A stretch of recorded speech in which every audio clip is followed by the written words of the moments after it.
Jen, what do you think, you've talked to a lot of people through Counterweight.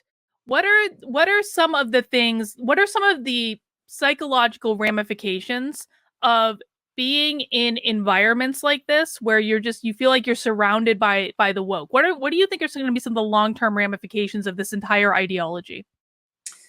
Oh my gosh. I mean, I'm looking at it right from an individual perspective.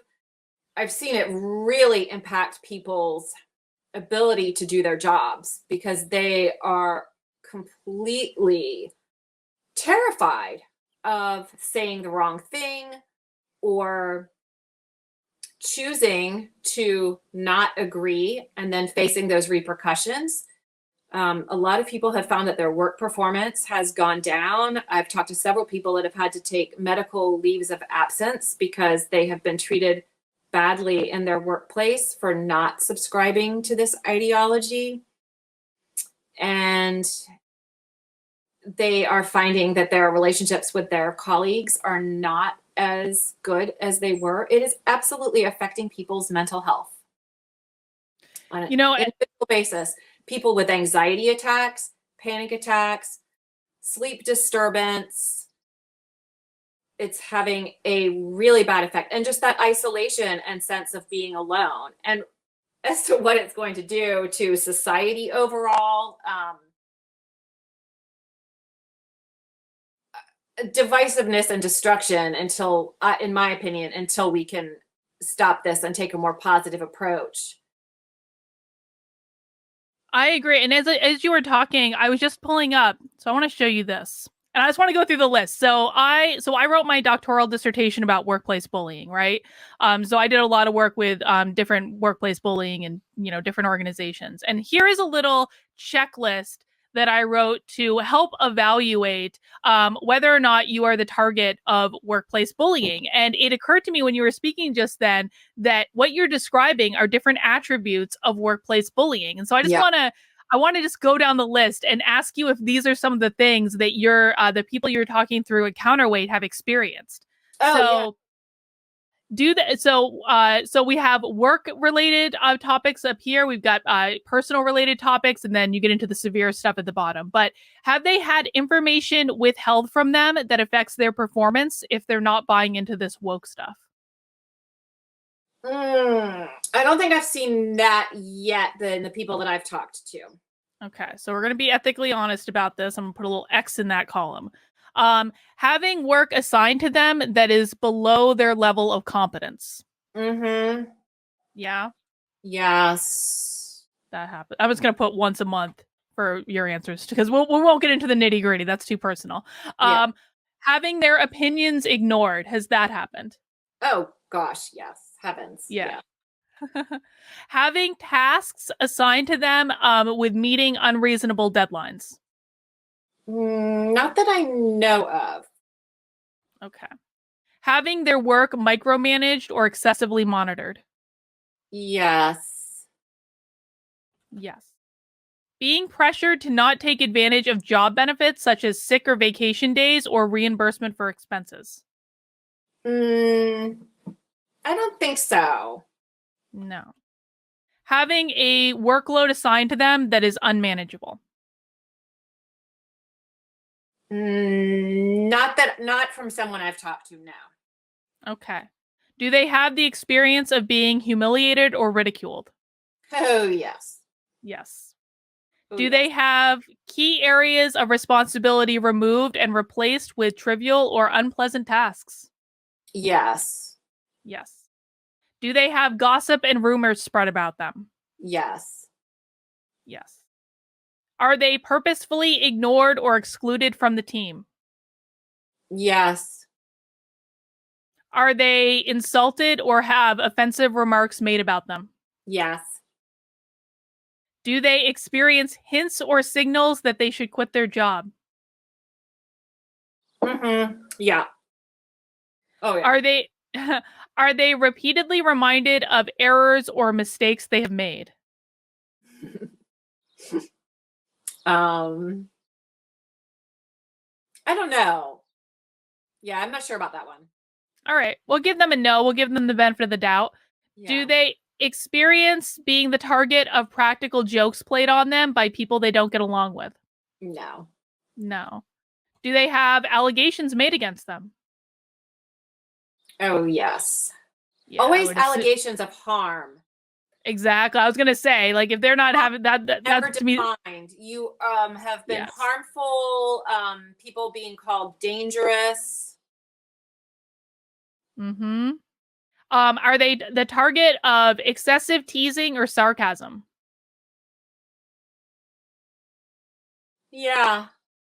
Yeah. Yes. Are they shouted at or the target of spontaneous anger? Mm. Yeah. Yeah. And this might be less relevant in a time of COVID, but do they experience behaviors intended to intimidate them, such as finger pointing, invasion of personal space, shoving, blocking of the way, things like that? No. No. Well, that seems like workplace bullying to me, because you don't have to meet all of these attributes to be, a target of workplace bullying. You just have to meet some of them with Right. consistency. And especially once we're looking at this peach section, this section is all about personal attacks. This absolutely qualifies as workplace bullying.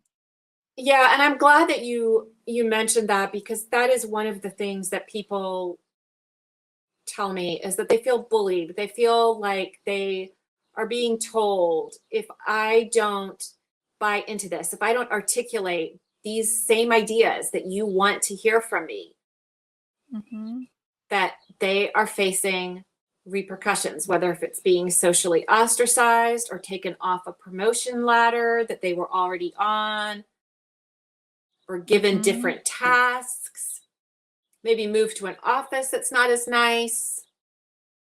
Yes, it's very much bullying. And also, a lot of people have said to me that they feel very abused by the imposition of critical race theory at their workplace, that it feels very abusive to people to be told, well, you are a racist. We know that you're a racist. And anything that you do to object to that, or if you show emotion because you're upset that you've been called that, that is just further evidence of your racism. It Mm-hmm. really puts people in that kind of Kafka trap, and it's really similar to the tactics that abusers use in interpersonal relationships.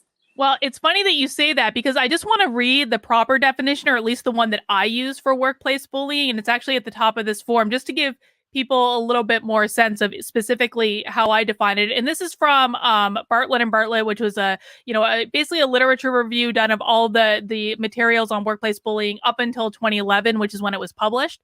And they defined workplace bullying as the experience of repeated and unwelcomed negative acts, such as criticism and humiliation, occurring at a place of employment that are intended to cause fear, distress, or harm to the target from one or more individuals in any source of power over the target. And this last part is the critical one, where the target has difficulties defending him or herself. If Mm, they cannot defend themselves, then that is one of the key qualifying attributes mm. that denotes workplace bullying. Yeah, that really nails it. And that's what people are experiencing. And I've had a lot of people describe their experiences of CRT in the workplace as traumatic.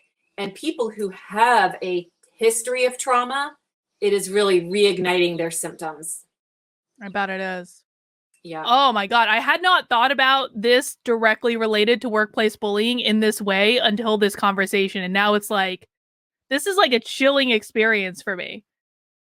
Yeah, I'm so glad you're highlighting that, because yeah, everybody feels bullied. And before I came forth and spoke out as this stuff was creeping into my job, I felt that too. I felt like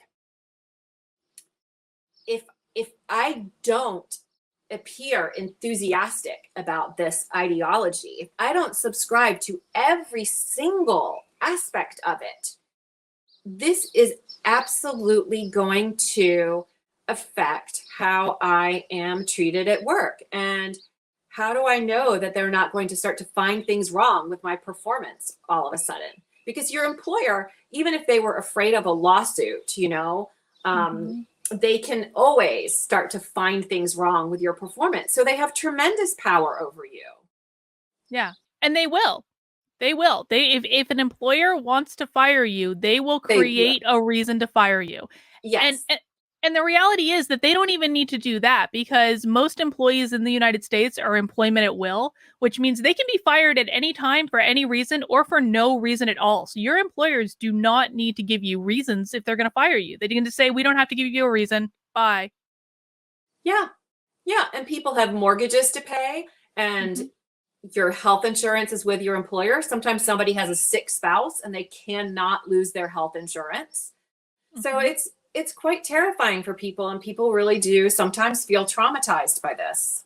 Oh, absolutely. And, a lot of times when I tell people that, they'll say, well, I'll just sue them for wrongful termination. Well, good luck finding a lawyer to help you, because the onus is on you to prove you were terminated for the reason that you think you were terminated. And that is almost dang near impossible. Yeah, almost impossible to prove, certainly.